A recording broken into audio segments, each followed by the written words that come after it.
கோயில் சிலை ஒண்ணு குப்பையிலே செல்ல விட்டு விடுவேனா? ஊரு சொல்லும் பேச்சில் உண்மை இருக்கா? உண்மை சொல்ல போனா வம்பு வழக்கா? அறிவுக்கு மேலே சக்தி இருக்கா?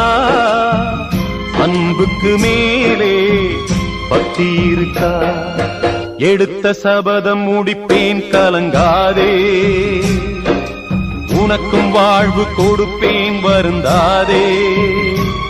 இந்த நியாயம் அநியாயம் ஒரு நாள்